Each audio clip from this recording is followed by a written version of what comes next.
এই ভারতের ত্রিপুরা এবং বাংলাদেশের বর্ডারে ওখানে বাংলাদেশ থেকে দুইজন চোরাকারবারি অবৈধভাবে ভারতে প্রবেশ করেছিল।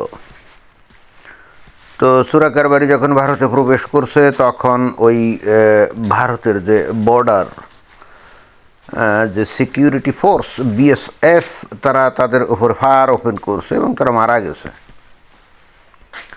অতঃপর 18 ঘন্টা পর ওই দুইজন মানে এখানে বলছে দুজন বাংলাদেশির মরদেহ, আসলে দুইজন বাংলাদেশি চোরাকারবারির মরদেহ হবে।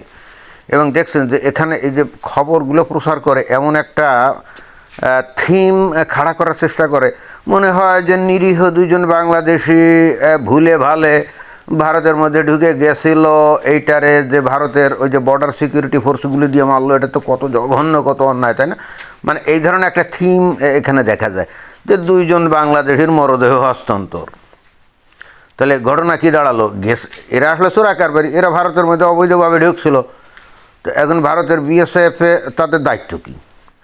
অথবা ধরেন ভারত থেকে যদি অবৈধভাবে কন্টিনিউয়াসলি লোকজন যদি বাংলাদেশে প্রবেশ করে বা করে থাকতো, তাহলে বাংলাদেশের যে বিজিবি আছে, বর্ডার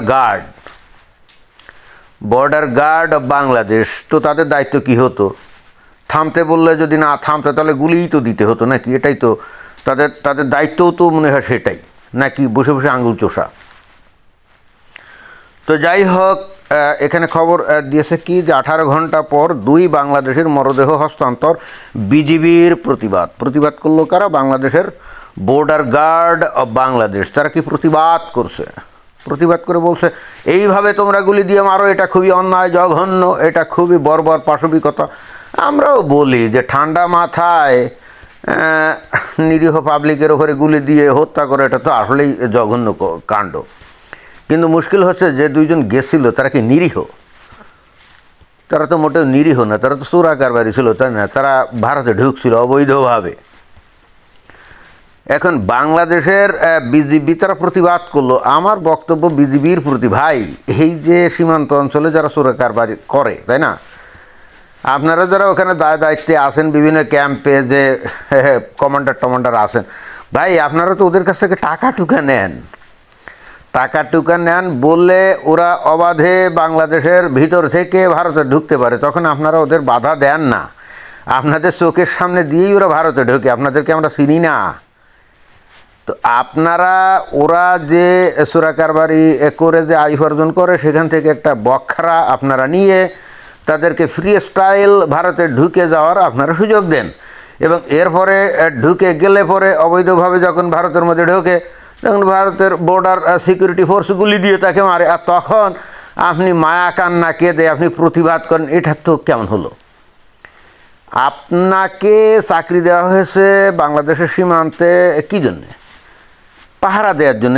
কেউ যেন ওই ভারত থেকে বাংলাদেশে অবৈধভাবে না ঢোকে, অথবা বাংলাদেশ থেকে যেন কেউ অবৈধভাবে ভারতে না ঢোকে, এইটা দেখাশোনা করার জন্যই তো। তো আপনি আপনার দায়িত্ব পালন করা তো দূরের কথা, বরং আপনি ওই বাংলাদেশের মধ্যে যে চোরাকারবারি যেগুলো আছে এদেরকে আরও উৎসাহিত করেন। কী কারণে? কারণ যত বেশি চোরাকারবারি হবে আপনার ইনকাম তত বাড়বে। এটা কি আমরা জানি না? আমরা তো জানি।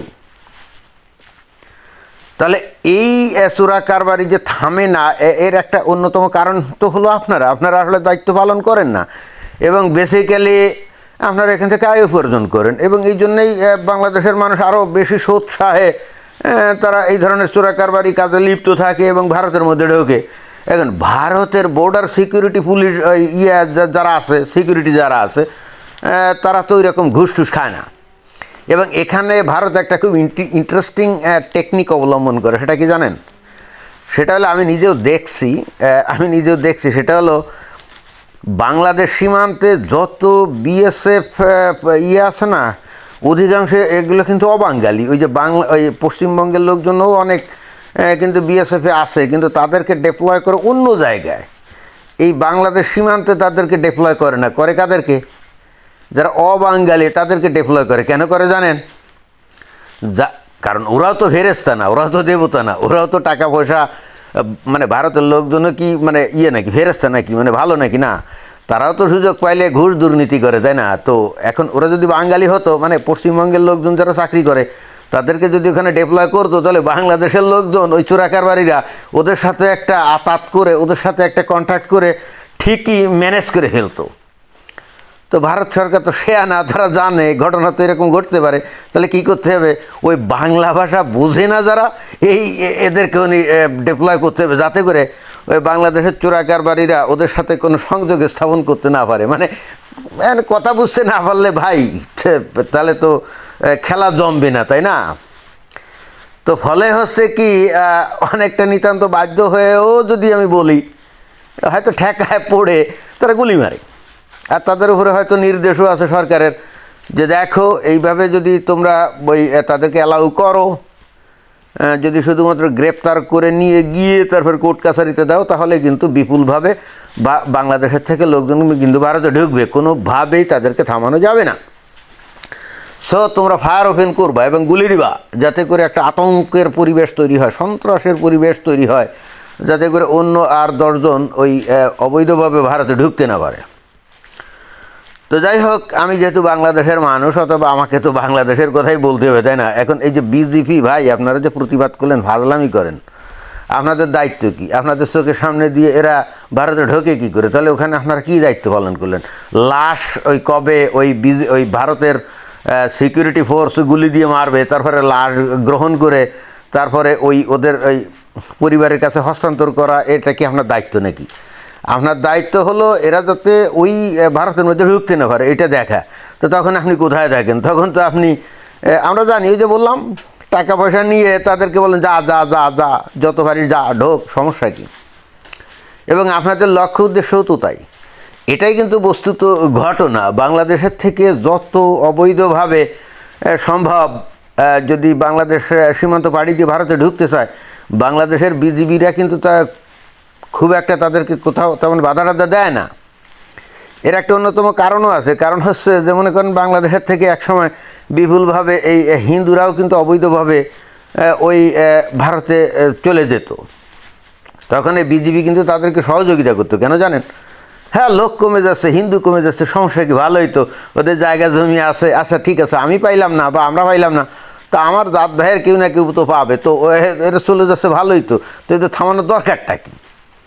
এটাই। আর চোরা কারবারিদের ঢুকতে দেওয়ার উদ্দেশ্য হলো তাদের কাছ থেকে টাকা পয়সা পাওয়া যায়। হ্যাঁ, এটাই কিন্তু আমাদের বাংলাদেশের বিজিবি যারা আছে তাদের দর্শন কিন্তু এটাই। শুনতে খারাপ লাগলো ভাই, আত্মসমালোচনা করা তো খারাপ কিছু না। আমি তো আমার দেশের লোকদের চিনি, আমাদের দেশের যে কর্মকর্তা কর্মচারী বা আমলা অথবা পুলিশ বা বিডিআর বা বিজিবি যারাই হোক না কেন, এদের চরিত্র আমি চিনি না, আমি তো চিনি, আমি জানি তো এদের মন মানসিকতা। তো হিন্দুরা গেলে দিব্যি এদের কিছুই বলে না, ও তারপরে ওখানে গিয়ে ভারতের সিকিউরিটি ফোর্সের হাতে ধরা পড়লে ভেজাল হয়, বাট বাংলাদেশে কখনো ভেজাল হয় না। তো পরিশেষে যেটা বলতে চাই, এই যে বিজিবি এই যে প্রতিবাদ করেন, আপনাদের লোকজনই তো এখন দেখলাম যে ভিডিও টিডিও বানিয়ে বলছে যে বস্তুত বাংলাদেশের লোকই অবৈধভাবে ভারতে ঢোকে বলে গুলি খায়, আর আপনাদের হাতে ভারতের কেউ গুলি এই কারণে খায় না, কারণ ভারতের কোনো লোক বাংলাদেশে ঢোকে না। এমনকি যারা নাকি ফেন্সিডিল তৈরি করে বাংলাদেশে বিক্রি করে, ওই ফেন্সিডিল আলাও কিন্তু সেই মাল ওই বাংলাদেশে নিয়ে আসে না, অবৈধভাবে বাংলাদেশে ঢোকে না, ওই বাংলাদেশের পাবলিকই ভারতে যায়, বুঝছেন? তো এটা তো ভাই বিজিবি আপনাদের লোকজনই দেখলাম যে সিপাহি র্যাঙ্কের লোকজন দেখি এখন ভিডিও করে পরিষ্কার করে বলে দিচ্ছে ঘটনা তো এই। তো হ্যাঁ, এটা একটা ভালো জিনিস যে অ্যাটলিস্ট আপনাদের তরফ থেকে অন্তত জাতির উদ্দেশ্যে এই মেসেজটা দেওয়া আরও অনেক আগে থেকেই উচিত ছিল, যে বস্তুত বাংলাদেশের লোকদের বদ খাসলতের কারণেই গুলি খেয়ে মারা যায়।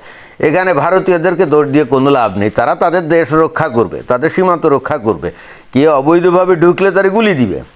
এখানে ওই বাংলাদেশের লোকজন, হুজুররা, তৌহিদি জনতা যতই প্রতিবাদ মিছিল করুক, কোনো তাতে কিছুই হবে না।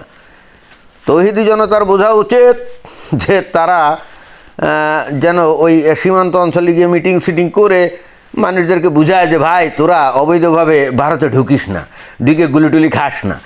এ পর্যন্ত তো বাংলাদেশের মানুষ কত প্রতিবাদ করলো, বাংলাদেশ সরকারের তরফ থেকে কত প্রতিবাদ করলো। ভারতকে এগুলো কর্ণপাত করছে নাকি? আর করবেই বা কেন? অপরাধী তো বাংলাদেশের লোক। তো ইন্টারেস্টিং ব্যাপার হলো, বাংলাদেশের লোকের কাছে এটা খুব সূক্ষ্মভাবে গোপন করা হয় যে বাংলাদেশের লোকজনের খাসলতের কারণে বস্তুত গুলি খায়। এই বিষয়টা কিন্তু খুব সূক্ষ্মভাবে বাংলাদেশের মানুষের কাছে গোপন করা হয়, বুঝছেন? তো এটাই ছিল বক্তব্য। ধন্যবাদ।